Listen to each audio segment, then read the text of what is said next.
16 জুলাই থেকে 5 আগস্ট ছাত্র জনতার আন্দোলনে নির্বিচারে গুলি ছোড়ে আইনশৃঙ্খলা রক্ষা বাহিনী। আন্দোলনকারীদের দমাতে মাঠে ছিল আওয়ামী লীগ, ছাত্রলীগের ক্যাডাররা। ঠিক তখন হুটহাট করেই চলে যেত ইন্টারনেট।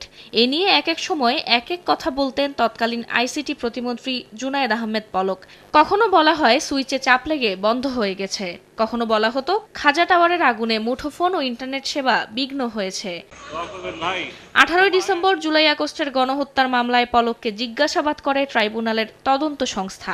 সেখানেই পলক স্বীকার করেন শেখ হাসিনা স্বয়ং ইন্টারনেট বন্ধ করতে বলেছিলেন। এ সংক্রান্ত একটি হোয়াটসঅ্যাপ গ্রুপের কথোপকথনও হাতে এসেছে তদন্ত সংস্থার।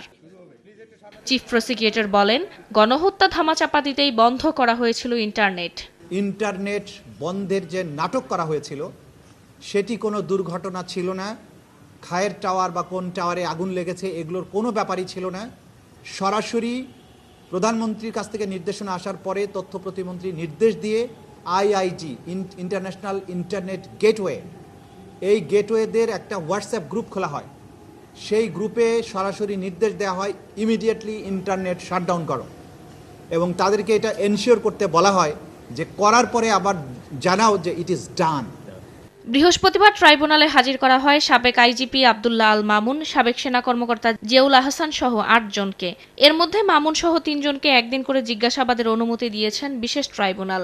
মামলার পরবর্তী তারিখ ধার্য করা হয়েছে 20 ফেব্রুয়ারি। অন্য মামলায় অনেক আসামি জেলে থাকলেও তাদের কেন ট্রাইব্যুনালের মামলায় গ্রেফতার দেখানো হচ্ছে না তার ব্যাখ্যা দেন চিফ প্রসিকিউটর। জিজ্ঞাসাবাদের প্রধান উদ্দেশ্য হচ্ছে তাদের কাছে সংরক্ষিত যে সমস্ত তথ্যাদি আছে এবং তাদের ব্যাপারে আমরা তদন্ত সংস্থা যে সমস্ত তথ্যাদি পেয়েছে সেগুলো যাচাই করা, সেগুলোর ব্যাপারে তাদের বক্তব্য গ্রহণ, তাদের মোবাইল ফোনগুলো চেক করা, মোবাইল ফোনের মধ্যে সেগুলো ফরেন্সিক করা, সেগুলোর জন্য সেগুলোকে চাওয়া।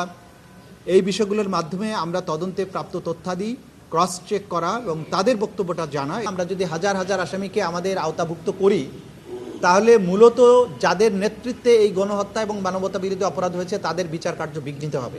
এদিকে ট্রাইব্যুনালে যারা জুলাই আগস্ট গণহত্যা নিয়ে সাক্ষ্য দেবেন তাদের নিরাপত্তা নিশ্চিতে আইনশৃঙ্খলা বাহিনীর সদস্যদের আহ্বান জানিয়েছেন চিফ প্রসিকিউটর। অন্যথায় ট্রাইব্যুনালের মাধ্যমে নেওয়া হবে আইনি পদক্ষেপ। ফারজানা আক্তার, সময় সংবাদ, ঢাকা।